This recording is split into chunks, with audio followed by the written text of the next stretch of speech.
counting of the vote. I was a witness to too many issues and irregularities to cover in a brief opening statement. And as such, I will now focus on just two issues that I did personally observe. First, the Philadelphia Board of Elections processed hundreds of thousands of mail-in ballots with zero civilian oversight or observation. The mail-in ballots were handled, processed, opened, and counted in Hall F of the Convention Center. Hall F is a vast room, approximately 350 feet by 350 feet. That's about 120,000 square feet. The Board of Elections erected a fence approximately 50 feet into the hall that ran the length of the room. All observers were corralled behind the fence. More than 100 board workers processed and opened mail-in ballots on the other side of the fence. These masked workers were arranged throughout the 120,000 square feet at a distance from the observers of about 10 feet to more than 200 feet away from us. Unlike what some may have reported in the media, the vast majority, and I'd estimate at least 96% of the board workers were processing mail-in ballots 15 to 200 plus feet from us. Due to the distance of the workers from the erected fences, it was impossible for me or any observer to see what the workers were doing with any type of specificity. The observers were not able to challenge any decision or determination being made about the processing of these mail-in ballots. No civilian oversight over hundreds of thousands of mail-in ballots, zero opportunity for observers to observe, challenge, or inspect the mail-ins being opened. I find this to be an issue and to be irregular. Move on to the second point, the pink highlighted duplicate ballots, which I haven't heard about, at least not in the media. As the weeks progressed, the observers were informed that the board was going to be duplicating damaged mail-in ballots that could not be read by the scanners. I was told that there were more than 5,000 of these damaged ballots. I was also told that the actual number was unknown and could be much higher. The process for duplicating these ballots was for two workers to work as a pair. One worker reading out loud what was marked on the original damaged ballot, and the second worker using a pink highlighter to mark the choice on the duplicate ballot. The board's plan then was to run the pink highlighted ballots through the scanners where they would be counted as votes. The board workers did this pink highlighter duplication work over the course of a couple days until thousands of ballots were duplicated with these pink highlighters. On Thursday, November 12th, the observers were informed that the pink highlighter could not be read by the scanners. They all had to be done again. All of the duplicated mail-in ballots had to be fixed. And the Philadelphia Board of Elections' solution to this problem was to give the workers who were working alone, individually, stacks of hundreds of what amounted to blank mail-in ballots. And the workers, individually, were to fill in the correct highlighted ovals with dark pen. No observation. They were marking thousands of blank mail-in ballots. The workers did this double recreation work for hours before the observers realized what was going on, because we weren't told what was going on. Only when the observers confronted the deputy commissioner about this irregularity was a system set up where the workers would show the observers each double recreated mail-in ballot by flashing it at them for a second from a distance of 6 to 20 feet away, for as good as that was. Thousands of mail-in ballots were ultimately counted in this way. Again, I find this to be an issue and to be irregular. As Senator Mastriano recently said, elections are a fundamental principle of our democracy. Unfortunately, Pennsylvanians have lost faith in the electoral system, end quote. And let me add a quote that Philadelphia City Commissioner of Elections Al Schmidt just made when he said about these recent elections in Philadelphia that these were the most secure and transparent elections in Philadelphia's history, end quote. Now, I wasn't around for every election in Philadelphia's history, but I can tell you as an eyewitness, for 10 days, for more than 80 hours, what I saw was not a secure and transparent election. There are major concerns about the legitimacy of hundreds of thousands of ballots that were counted in Philadelphia.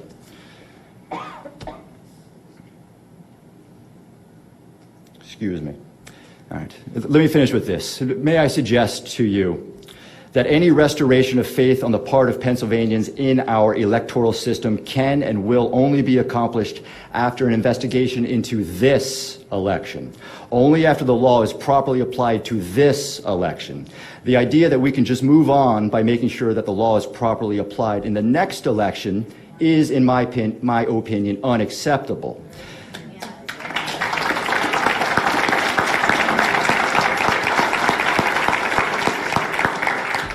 The issues, irregularities, and illegitimacy of what I saw leads me to conclude that the laws of the Commonwealth and of the United States were not being followed in Philadelphia when hundreds of thousands of ballots were counted in this year's general election.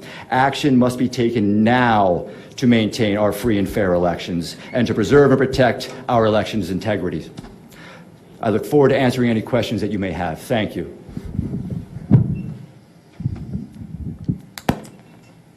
Good afternoon. My name is Kim Peterson, and I appreciate that I'm here today. Thank you all for having me here today. I'm from Pittsburgh, Pennsylvania, and I am here to tell you what I witnessed as a canvasser where at the warehouse where they open the mail-in ballots and separate them from the envelopes, as we had been discussing. As the afternoon of Election Day, I went to the down to the warehouse to be a canvasser, to, as a Republican representative, to be able to watch them open the mail-in ballots. And as the gentleman Justin just described, as I was led back to the area where we were able to view them opening the mail-in ballots, we were kept in a corral that was at least 15 to 20 feet from any of the representatives, and that was the closest people opening the ballots. There were people that were 50, 100 feet from us. The closest that was 20 feet about, and you could not see at all the envelope, the ballot itself, where they were stacking them, anything that was required that we were able to see.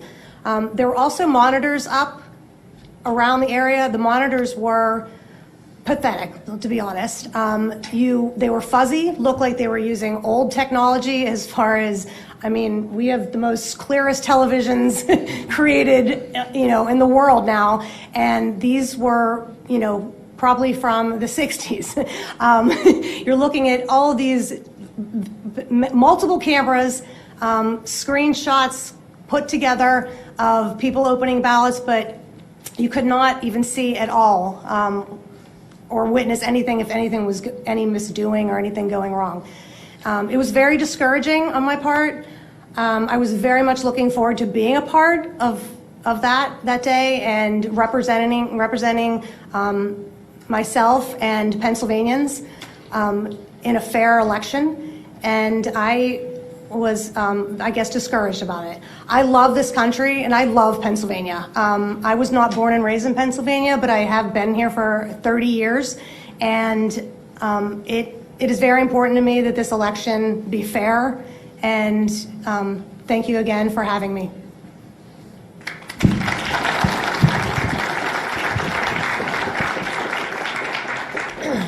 First and foremost, my name is Leah Hoops. I'm from Delaware County, Pennsylvania. I was a poll watcher on the day of election, and I was also present at the counting center in Chester, Pennsylvania.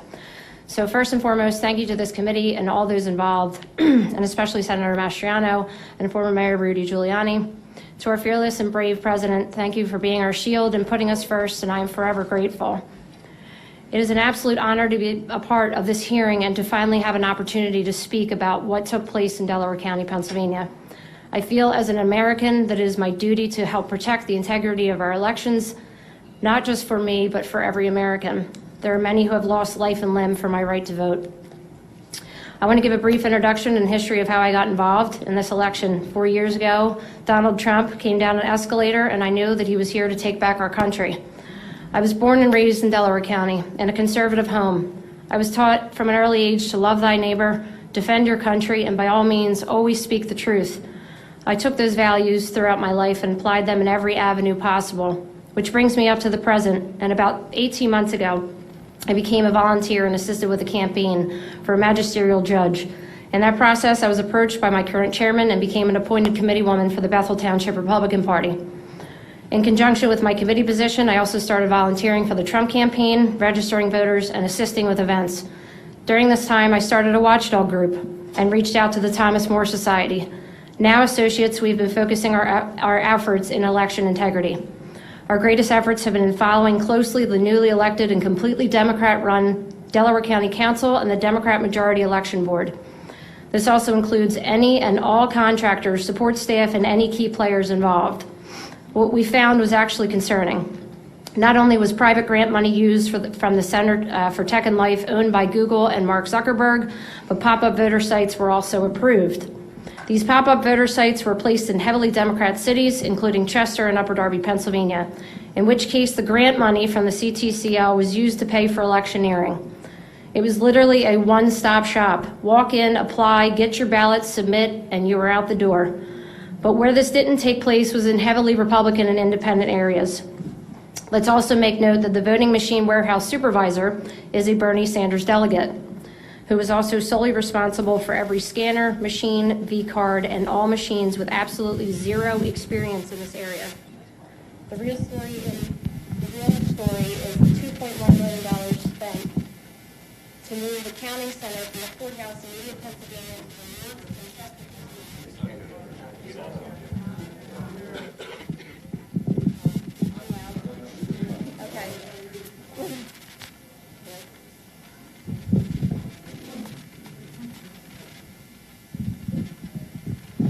Okay. Okay, sorry. Sorry, I forgot where I was. Okay, so the real story is the $2.1 million spent to move the counting center from the courthouse in Media, Pennsylvania, which has been something that has been done for decades, to the wharf in Chester, Pennsylvania. Let me explain to you the layout of the counting center. It is in the middle of a huge parking lot, which sits back on Seaport Drive, next to loading docks. It has multi-million-dollar connections to the company Power HRG and Subaru Park Soccer Stadium.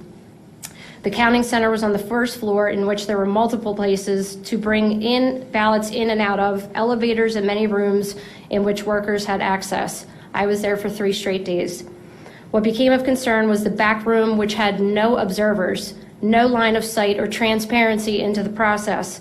There was no cooperation, complete resistance from election night and every day after. It took until our lawyer got an injunction to get into that back room in which pre-canvassing was transpiring. Even with an injunction, which was a joke, we were granted 5 minutes every 2 hours, and the setup was sitting in a chair 20 feet from any physical ballot. I truly wish I had enough time today to recreate what I witnessed and felt during those moments, but we did not gather here today just for me and my experience, but rather a collection of experiences from Americans like myself. What I hope to achieve is for the public to understand is that we have stuck our necks out, have been intimidated, threatened, bullied, have spent countless hours away from our families, friends, and jobs. We have signed affidavits under penalty of perjury, which should be consideration enough to know that this is a very serious issue. I'm here for one thing only, and that is to speak the truth. This is not about party. This is about my country. Every American deserves transparency, truth, and be able to question those in power without fear of intimidation, bullying, or backlash. I hope this committee takes action if needed, and justice will be swift to anyone involved in fraudulent activity. The Republic is angry, disgruntled, tired, beaten up, and ready to defend this country. Yes.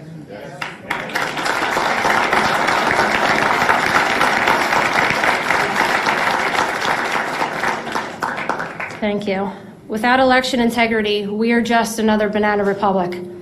I thank you again for your time, efforts, and service, and it is an honor to be here and to be part of a historical moment. Thank you.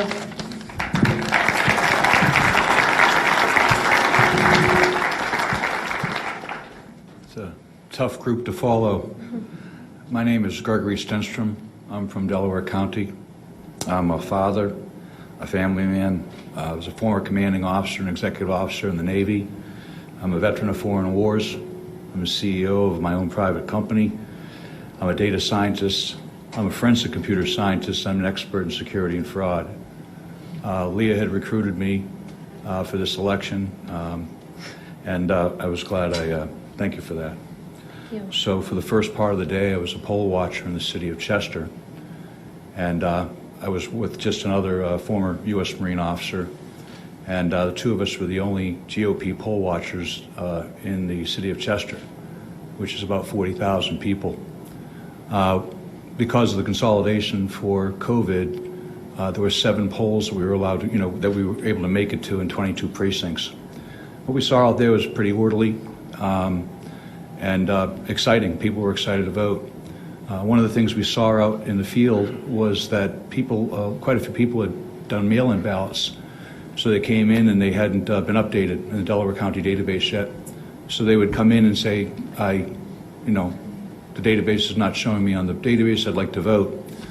So the process, one of the processes was to give them a provisional ballot. And then they would vote provisionally, and then later on their vote would be sorted out.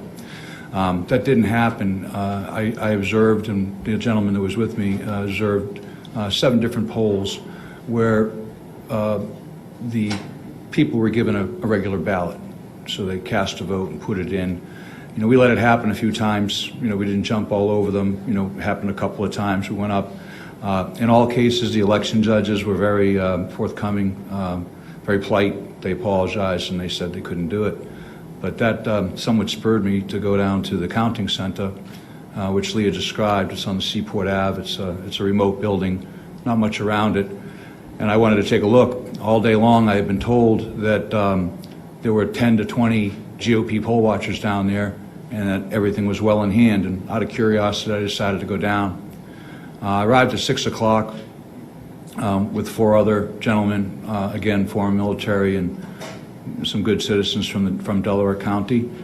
And we weren't allowed to get in until 11 o'clock at night, and we had to get some legal help to get us in. So it took us 5 hours to get upstairs. After that, what we saw here is, what I saw is, I really think the crux of this in Delaware County is, as an expert in this, I think it's impossible to verify the validity of about 100,000 to 120,000 votes. Now, Delaware County's got 425,000 registered voters. Approximately 300,000 of them voted. I don't know what the exact number ended up. Mayor Giuliani had nailed that number. But of that number, over 100,000 are in question in my mind. What I saw as a forensics expert was an election process that was forensically destructive in the manner it was conducted, with the envelopes being separated from the ballots and gone to the other side of the room.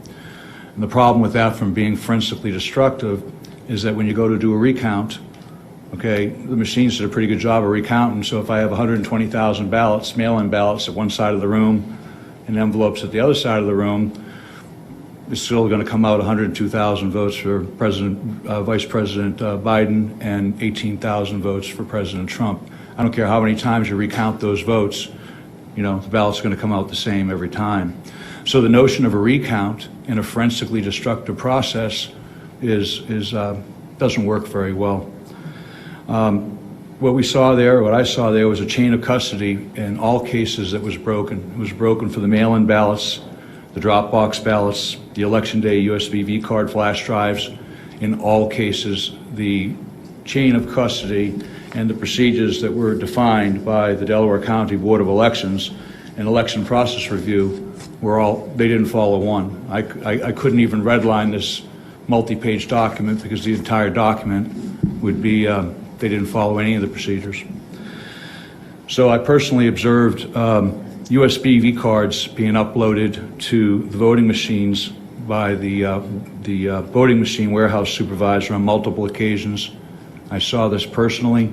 I brought it to the attention of the deputy sheriff who was there stationed, who was a senior law enforcement officer, and I brought it to the attention of the clerk of elections. I brought it to their attention, I objected, and I said, this person is not being observed, he's not part of the process that I can see, and he's walking in with baggies, which we have pictures of, and it was submitted in our affidavits, and he was sticking these USBs into the machines. So I personally witnessed over that happened 24 times, over 24 times. We have multiple other witnesses that saw it, including Democrat poll watchers. And we were told, I was told the next day by the solicitors, well, actually not the solicitor, but the attorney that we had secured, that they said every election they leave a couple of USBs in the voting machines and they're brought back, and generally the warehouse manager comes over and puts them in. So in talking to the U.S. Attorney General McSwain and other law enforcement officers, I found out that was not the case, that generally, more than two is unusual. So they denied they did it, but as of today, 47 USBV cards are missing, and they're nowhere to be found. So I was told personally that these 24 to 30 cards that were uploaded weren't there. Those cards, I demanded that they didn't update the vote live time. They only updated it about once every 2 or 3 hours. I demanded they updated the vote so I could see what the result was, and it was 50,000 votes. And I think as a computer scientist, an American, and a patriot, it doesn't matter who those 50,000 votes were. I'll tell you they were for Vice President Biden. But what was shocking to me as an American, as someone who has gone to sea, gone to war, that that could even happen. So several other things that came up was on Thursday, it took us 3 days for them to obey the court order that I secured with Leah's help and the help of the Thomas More Society, who we thank, incredibly good patriots. They got us in there. They got the order for us to get in and watch it, look at the back offices, which were locked for 5 minutes every 2 hours. I went in, I was the first one allowed to go in at 1:30 on Thursday, and then again at 3:30 for 5 minutes. The county solicitor had a stopwatch. On the first time I was not allowed to touch anything. The second time I did. What I observed in the locked room in the back office was 70,000 unopened mail-in ballots. They were in boxes of 500, stacked in neatly. The gentleman that came in with me was a Democrat poll watcher, is a forensic pathologist, a very detailed, very dedicated man, and he took meticulous notes as well. And I verified with him, are you seeing what I'm seeing? We both agreed as GOP poll watchers and a Democrat poll watcher that we had witnessed 60 to 70,000. We had a little bit of a disagreement there. The problem with that was by that time, the mail-in ballots had already been counted. So 120,000 mail-in ballots had already been counted, posted, and done. So my question is, where did the 70,000 ballots go? And nobody knows. We have a picture in here of a large number of boxes that I took that were filled with what appeared to be ballots, sitting by the Blue Crest machine. They were there for about 3 hours, and then they disappeared.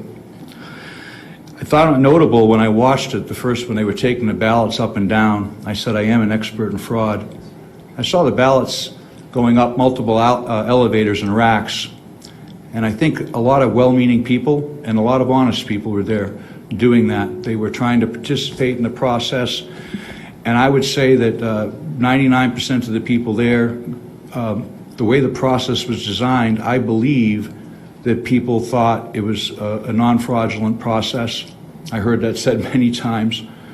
I was, I said, there's no fraud going on here. I said, well, I'm not, I didn't even bring that up, but I think people saw what they wanted to see, and they saw what was intended for them to see. I called it at one point Kabuki theater. I said it was all designed for us to see it. It was entertaining. There were cameras on it. When we finally got into the back room where the votes were being ingested, as a data scientist, I want to see where the data is coming in. And I wanted to know the universe of the votes. Well, the universe of the votes was only supposed to be 120,000 mail-in ballots. We were told there were 6,000 ballots remaining. So I said, okay, we have a universe of 126,000 votes. And then when I get back there, the universe wasn't 126,000 votes, the universe was 200,000 votes. So that's a problem. I think the last thing I wanted, a couple of other things, is the Blue Crest sorter machine was only manned by one person. You know, people ask me all the time, how do people commit crimes? I know there's a lot of theories here, and I always look for the simplest thing. People that stuff, sticking USB sticks in, putting ballots in. Very simple thing, only takes a couple of people. Doesn't take a big conspiracy. I think people look at things and they use inflammatory words and, like fraud and so forth. As a forensic computer scientist, my interest is in the data. Where did it go? Where did the spoilage go? How did the data come in and go out of the system? So I think as a scientist, we need to look at that, we need to audit that. What was really upsetting to me, the most upsetting, was I had spoke to multiple law enforcement agencies and literally begged multiple law enforcement agencies. I said, go in, and I said, in order to prove that nothing's happening, you can either exonerate yourselves in the process or refute what I'm saying, please. It's a very simple process. Just go get the forensic evidence from the computers. It's a simple process. You turn the computer off. It's non-destructive. Takes moments, maybe half an hour, 20 minutes to do it properly and collect the evidence. You open the computer up. You take a device called a bit blocker. You put it in the hard drive. It's done under the observation of law enforcement officers. They take a forensic image of the drive, put it all back together. It wouldn't have taken more than an hour to image all 5 machines. That was never done, despite my objections, and that was 3 weeks ago. Lastly, when they said, well, we've got all the forensic records and so forth. We just learned 2 days ago that virtually all chain of custody logs, records, yellow sheets, everything was gone. All forensic evidence, all custody sheets in Delaware County are gone. They had a signing party where they sat down, and poll workers were invited back to recreate those logs, and our understanding as of today was that they were unsuccessful in getting them all. So we have a situation where we have 100,000 ballots to 120,000 ballots, both mail-in and USB, they're in question.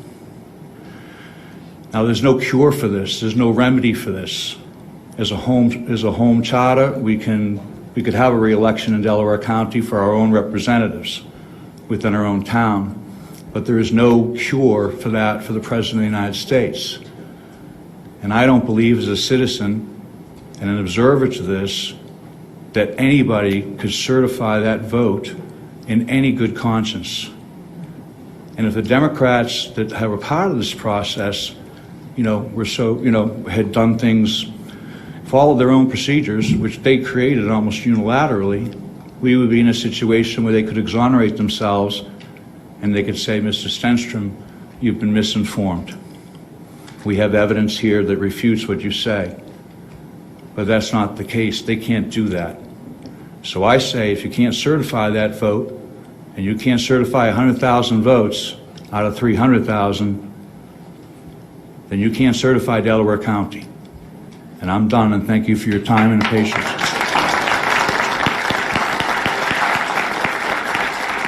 Thank you all. To this panel, before I have Senator Mastriano introduce the next 15-minute panel, I want to note that we've also been joined on Zoom by Representative Kathy Rapp from Northwestern Pennsylvania. Doug? Thank you, panelists. If you can stay in the area, we're going to bring up the next group here. We're going to save questions and answers for the end. Mr. Mayor, I understand my list might not be synchronized. I'm going to ask you to introduce the next folks coming up to testify. If you could pass the mic to the mayor, somebody. Thank you, Walt.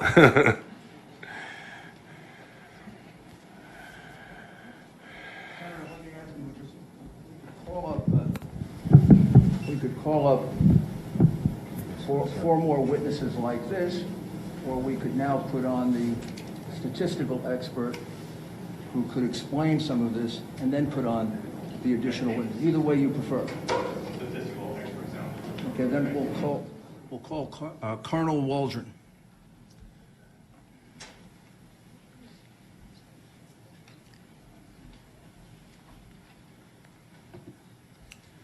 And if you don't mind, if I can interrupt and ask him a few questions, can probably get it directed. It's good for me to do that because I don't understand it, so. I'm only kidding. Colonel, please introduce yourself. Good afternoon, Senator, Colonel, and gentlemen, ladies. My name is Phil Waldron. I'm a retired Army Colonel, 30 years. Spent the first half of my career just like Colonel Mastriano here as a cavalry officer conducting armed reconnaissance, counter-reconnaissance. Last half of my career spent in information warfare as a psychological operations officer and information operations officer, conducted computer network operations, electronic warfare, special electronic warfare, deception, counter-deception, and OPSEC, and a couple other specialties. Sir, sorry. You still got a Stetson and Spurs. So I spent all of my time as an operations officer. My perspective looking at this problem set is how to break in, how to break it, how to destroy it, how to manipulate it. And my team has been researching this specific issue since August, but we're working with another team that's been intently working on this problem set, the voting machine manipulation, for 2 years, since the Ted Cruz and Beto race in Texas in 2018 and the Kentucky governor's race, where there were significant anomalies observed. And I'd like to add that there are many, many more teams like ours, small teams that are joined in this fight, and they're throwing the flag left and right. So there's a lot of folks who are recognizing anomalies. The voting systems in the U.S. And in Pennsylvania were built to be manipulated. They've been used in elections around the world and stolen elections around the world in Venezuela, Italy, Argentina, Singapore, Bolivia as close as 2 weeks ago. The Philadelphia uses ES&S, Pittsburgh uses Dominion, other counties in Pennsylvania use Dominion and other systems. So what's the real deal? So all of these election systems have a common DNA. SGO Smartmatic sold Sequoia voting systems to Dominion in 2010. And then the Diebold company spun off Premier Election Systems to Dominion as a result of an antitrust suit. So the bottom line is that these systems have similar code and similar functions. And just so you know, I know there have been statements to the contrary, but I personally debriefed the son of a Cuban intelligence officer